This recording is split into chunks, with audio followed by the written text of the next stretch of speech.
السلام عليكم ورحمة الله وبركاته. الحمد لله رب العالمين. الحمد لله الذي جعل الشمس ضياء والقمر نورا وقدره منازل لتعلموا عدد السنين والحساب ما خلق الله ذلك إلا بالحق. أشهد أن لا إله إلا الله وأشهد أن محمدا عبده ورسوله لا نبي ولا رسول بعده. اللهم صل على نبينا محمد وعلى آله وصحبه ومن تبعهم بإحسان إلى يوم الدين. فإن الأصدق الحديث كتاب الله وخير الهدي محمد صلى الله عليه وسلم وشر الأمور محدثاتها وكل محدثة بدعة وكل بدعة ضلالة وكل ضلالة في النار. أما بعد. Puji serta syukur kita atas kehadirat Allah Subhanahu wa taala yang telah memberi kita nikmat, di antaranya nikmat iman, nikmat sehat, hingga saat ini kita masih bisa berkumpul di tempat yang insyaallah Allah muliakan dan rahmati ini. Salawat serta salam atas baginda kita, Nabi Muhammad sallallahu alaihi wasallam, pada keluarganya, pada sahabatnya, hingga kita selaku umatnya yang insyaallah dirindukan oleh surganya Allah Subhanahu wa taala. Para jemaah muslimin salat subuh rahimakumullah, izinkanlah kami di sini akan menyampaikan sebuah hadis Rasulullah sallallahu alaihi wasallam yang bertemakan setan menyusup lewat aliran darah. Diriwayatkan an Safiyyah binti Huyayy qalat kana Rasulullah sallallahu alaihi wasallam mu'takifan fa'ataituhu azurahu laylan fahaddathtu thumma qumtu fanqalabtu faqama ma'i liyaqlibani wa kana maskanuha fi dari Usamah ibn Zaid.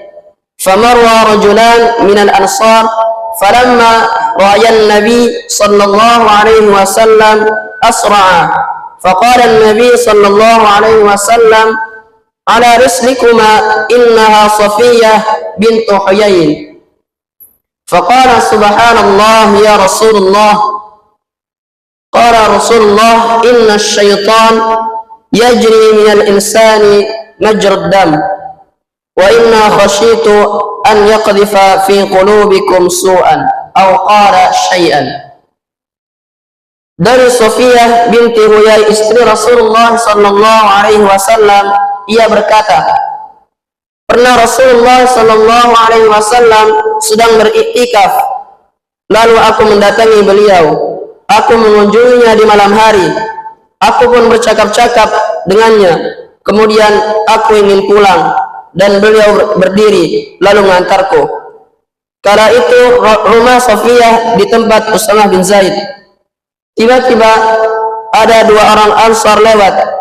Ketika keduanya melihat Rasulullah, mereka bercepat langkah kakinya. Nabi SAW lantas mengatakan, pelan-pelanlah, sesungguhnya wanita itu adalah Safiyah binti Huyai. Keduanya berkata, subhanallah wahai Rasulullah. Rasulullah sallallahu alaihi wasallam bersabda, sesungguhnya setan menyusup dalam diri manusia melalui aliran darah. Aku khawatir sekiranya setan itu menyusupkan kejelekan kepada kalian berdua.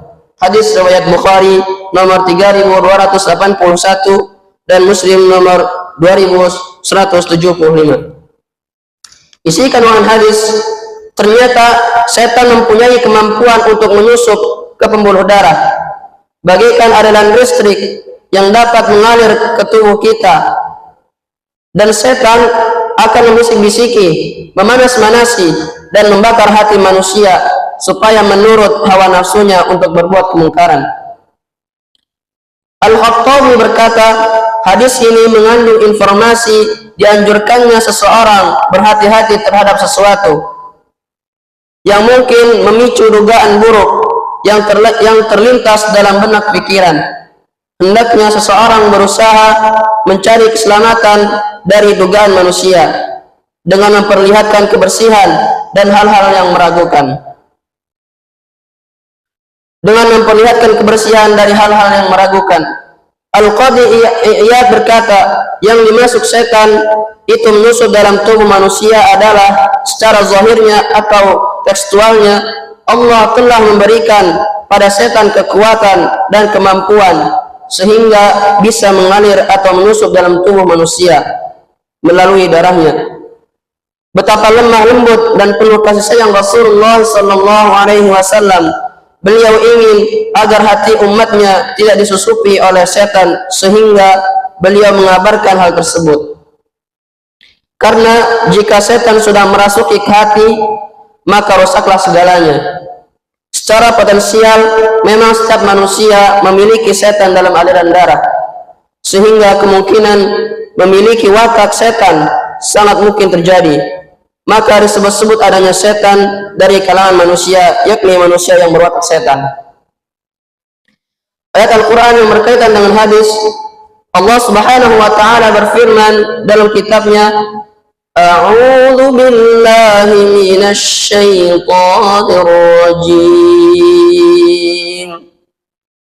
Wa kadzalika ja'alna likulli nabiyyin 'aduwwan syayatinal insi wal jinn yuhi ba'duhum ila ba'din zukhrufal qawli ghurura.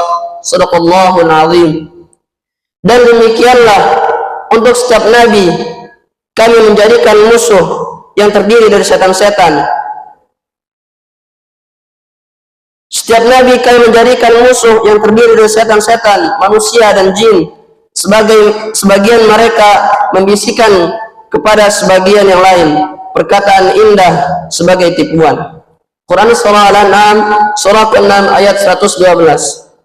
Semoga kita terhindar dari rayuan setan yang berwajah jin atau yang berwajah manusia.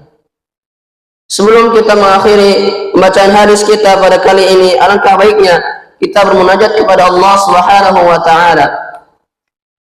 Ala hadhihi niyyah likulli niyyatin salihah. Bismillahirrahmanirrahim. Alhamdulillahi rabbil alamin. Hamdan syakirin, hamdan na'imin, hamdan yuwafi ni'amahu wa yukafi mazidah. Ya Rabbana lakal hamdu kama yanbaghi li jalali wajhikal karim wa 'azim sultanik. Allahumma salli ala sayyidina Muhammad wa ala sayyidina Muhammad. Ya Allah yang Maha Besar, yang Maha Kuasa, kami mohon kepada Engkau ya Allah untuk para musyrif, pemberi wakaf, orang tua asuh, donatur, pembina dan pengurus yayasan, pengurus ponpes, bapak ibu jamaah salat subuh Masjid Zalatul Abrar dan umat muslimin dan muslimat. Diampuni dosa-dosanya, dosa besar, dosa kecil, disengaja ataupun tidak disengaja. Diberi hidayah agar dapat melaksanakan semua perintahmu dan meninggalkan semua laranganmu. Diberi kesehatan agar bisa istiqamah dalam melaksanakan ibadah, baik yang wajib maupun yang sunnah. Diberi rezeki yang luas dan berkah agar mau berbagi kepada anak yatim dan duafa dan perjuangan Islam. Diberi kemampuan bisa bersabar jika menerima musibah dan pandai mensyukuri kenikmatan. Diberi keturunan yang qurrata a'yun, keturunan yang salih dan salihah. Rabbana atina fid dunya hasanah wa fil akhirati hasanah wa qina adzaban nar. Sallallahu ala nabiyyina Muhammad wa ala alihi wa sahbihi ajma'in. Walhamdulillahi rabbil alamin. Wassalamu alaikum warahmatullahi wabarakatuh.